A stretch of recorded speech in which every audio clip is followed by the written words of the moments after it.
중앙선거관리위원회가 지금 선관위가 계속 지금 문제가 되고 있죠. 어제 그저께 선관위의 사과 성명, 또 중앙선관위 노태학 선관위원장의 사과 성명이 나왔습니다. 근데 선관위에 대해서 국민들 불신이 참 커지는 것 같습니다. 근데 이 선관위가 왜 이렇게 서로 가려고 그럴까? 우선 그 말씀 먼저 드리면 선관위 직원이 전국 중앙선관위와 전국 17개 시도선관위 합해서 3,100명 정도인 걸로 알고 있습니다. 꽤 조직이 큽니다. 그리고 선관위가 여기가 업무 강도가 별로 세지 않습니다. 다른 부처에 비해서 별로 세지 않아요. 선거 관리만 하면 되니까요. 그 다음에 승진이 빠릅니다. 여기가 다른 조직에 비해서 승진이 빠르다 보니까 9급에서 7급 올라가는데 한 4, 5년 정도 걸린다고 그래요. 꽤 빠르기 때문에 굉장히 선망하는 자리입니다. 근데 선관위가요 3,100명의 직원이 있는데 참 희한한 게 선거 때만 되면 휴직자가 그렇게 많이 늘어납니다. 제가 비난 드리려고 하는 말씀이 아니라 선거 때만 되면 또 출산율이 높아진대요. 이 선관위 한번 그래프를 한번 볼까요? 보시면 선관위가 역대로 이렇게 쭉 이 휴직자 수가 있습니다. 근데 이 휴직자 수가요 묘하게 선거가 있는 해에 굉장히 급증합니다. 2022년 그때 이제 17개 선거관리위원회 휴직자가 190명 정도 됩니다. 이때가요 양대 선거를 준비해야 될 때입니다. 대통령 선거하고 지방 선거 동시에 준비해야 될 때인데요. 이때 이렇게 지금 휴직자가 많이 나왔습니다. 참 희한하죠. 자, 그 전도 마찬가지입니다. 항상 이 선거 때만 되면 평소 때보다 한 2배 정도 되는 휴직자들이 이렇게 많이 나오고 있습니다. 이게 뭐 중앙선관위뿐만 아니라 각 지방선관위도 휴직자들이 이렇게 많이 나오고 있습니다. 다 질병이라든지 그다음에 이제 출산 등등으로 인해서 휴직자들이 많이 나와요. 참 희한합니다. 하필 그때 되면 아플까요? 우리 공부하라 그러면 꼭 배 아픈 거 있잖아요. 엄마가 공부하라 그러면 딱 시험 때문에 배 아프고 이런 거 있듯이 이 선관위 직원들은 선거 때만 되면 배가 어디 아프고 또 그때 되면 또 애 낳아야 되고 출산하게 되고 참 희한하죠. 이게 지금 올해가요. 지금 조기 대선이 치러질 가능성이 있지 않습니까? 자, 그런데 벌써 선관위가요. 이번 휴직자가 지난달 말까지 133명이 휴직계를 냈다고 그래요. 133명이 질병 그다음에 등등으로 육아 등으로 133명이 휴직계를 냈고 중앙선관위는 19명, 시도선관위는 114명이 휴직계를 냈다고 합니다. 특히 지난 2개월 동안 휴직이 아주 급증을 했다고 합니다.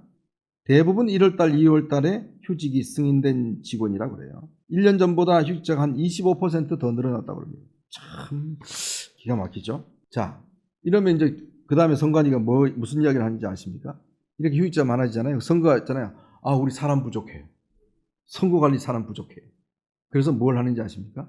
경력직을 채용합니다. 사람이 부족하니까 선거관리를 해야 되니까 경력직 채용을 해요. 그럼 경력직 채용을 어디서 해요?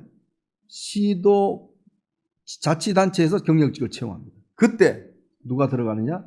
바로 선관위 고위 간부들의 자녀들이 싹 들어갑니다. 지난 10년 동안 878건이 지난 감사원 때 적발이 됐습니다. 그리고 지금도 여러 가지 논란이 있었는데 10명은 현재까지도 근무하고 있다고 그래요. 선관위 사무총장, 차장, 간부들, 자녀들, 이 조카 다 그때 이제 지원을 합니다. 지난 감사원 감사 결과를 보면 선관위 이제 그 경력 공채가 나지 않습니까? 근데 사람들이 모른대요. 난지. 그러니까 슬쩍 한 명 뽑는 거예요. 한 명만. 딱 한 명 지원해요. 그게 바로 선관위 전 사무차장의 딸입니다. 한 명 뽑는데 한 명이 지원했어요. 그래서 합격했습니다. 그리고 또 한 3, 4명 뽑아요. 그러면 선관위 고위직 자녀 같은 경우는 외부 심사위원들한테 이 심사위원님들 거기 점수는 연필로 쓰세요. 연필로. 그러면 딱 연필로 점수 쓰잖아요. 그럼 와서 지워서 최고 점수 줘요. 그렇게 해서 채용을 합니다. 그리고 딱 이제 면접 보는데 현직 고위 간부 이제 자녀가 있잖아요. 그러면 그 해당 선관위 고위 간부가 자네 좀 잠깐 와봐. 커피나 한잔 하고 와. 아버님 잘 계시나? 나하고 같이 근무했는데 커피 한잔 주면서 그래 언제부터 출근해? 딱 이러는 거예요. 선관위 직원들이 선거 때만 되면 휴직계를 내고 그 공백을 경력 공채로 메꾸고. 선관위 공채가요, 경쟁률이 얼마냐면요, 70명이 뽑는데 지난번에 4만 명인가 정도 왔다고 합니다. 어마어마한 경쟁률이에요. 다른 공직보다 선관위가 좀 널널하고 근무 환경이 좋다라는 것 때문에 굉장히 인기가 있습니다. 그리고 뭐 선거 관리할 때 뭐 별 어려운 일이 없잖아요. 자, 이런 데다가 또 이제 이 고위 간부들 자녀들 뽑아놨는데 해외 구경 한번 시켜야 될 거 아니에요. 요즘 재외동포 그 선거 있지 않습니까? 해외로 보냅니다. 근데 외교부에서 원래 공무원들 해외로 나갈 때 토익 점수가 있어야 됩니다. 750점 이상 돼야 돼요. 근데 선관위가 지금 급해요. 선거 빨리 해야 되는데 그거 지금 챙길 시간 없어. 그것 좀 면제해 주세요. 외교부가 면제. 토익 점수 없이 그냥 갑니다. 가서 그냥 다 관광하고 구경하고 선거 대충 관리하고 옵니다. 이런 짓거리들을 하고 있습니다. 이래놔 놓고 감사도 안 받겠대요. 정말 선관위 솔직히 저도 들어가고 싶습니다. 들어가서 그냥 딱 선거 때만 되면 딱 휴직계 내고. 어떤 직원은요 1년에 118일을 해외여행 다닌 사람이 있어요.